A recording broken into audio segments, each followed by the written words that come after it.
As a content creator আমরা করলাম আমাদের ফার্স্ট ইভেন্ট অ্যাটেন্ড। সেখানে গিয়ে আমাদের সাথে অনেক বড় বড় ক্রিয়েটারের সাথে দেখা তো হলো, যার ফটো তোমরা আমার ফেসবুক ইনস্টাগ্রামে অলরেডি দেখে নিয়েছো। রিসেন্টলি বইমেলা প্রাঙ্গণে হয়েছিল ফরচুন প্রেজেন্স পয়লা পার্বণ ইভেন্ট। সেখানে অ্যাজ এ ক্রিয়েটার আমরা 4 দিনই ইনভাইটেড ছিলাম। আমরা গেছিলাম প্রথম দিন মানে 12ই এপ্রিল। সেখানে প্রথম দিন অনেক বড় বড় ক্রিয়েটাররা তো এসেই ছিল, তার সাথে ছিল ফসিলস এর গান। তবে অ্যাজ ইউজুয়াল আমরা প্রত্যেকবারের মতো এখানে অনেকটা লেট করে ফেলেছিলাম, তাই আমরা অনেক কিছুই মিস করে ফেলেছিলাম। এখানে শুধুমাত্র গান বাজনা হচ্ছে তা কিন্তু না, তার সাথে সাথে ছিল অনেক রকমের স্টলও। আমরা পেয়েছিলাম একটা কমপ্লিমেন্টারি বার্গার, যেটা খেতে কেমন ছিল আমার মনে হয় একটা ওয়ার্ডই যথেষ্ট তার জন্য।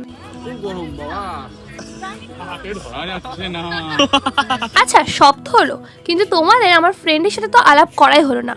দেবযানী এবং অভিদা, তোমরা সবাই কম বেশি হয়তো তাদের চেনো এবং তাদের রিলস দেখেছো। কাপল দুজন দু রকমের, কিন্তু সব কাপলদের সিচুয়েশন হয়তো একই হয়, এটাই ভিডিওই প্রমাণ। এখানে ছিল অনেক কলকাতার নামি দামি রেস্টুরেন্টের খাবার, তার সাথে এত সুন্দর সুন্দর হাতের কাজের জিনিস। তারপর আজকে দিনের শো স্টপার, যার জন্য সবাই ওয়েট করেছিল, সেটা হচ্ছে ফসিলস মানে রূপম ইসলামের গান।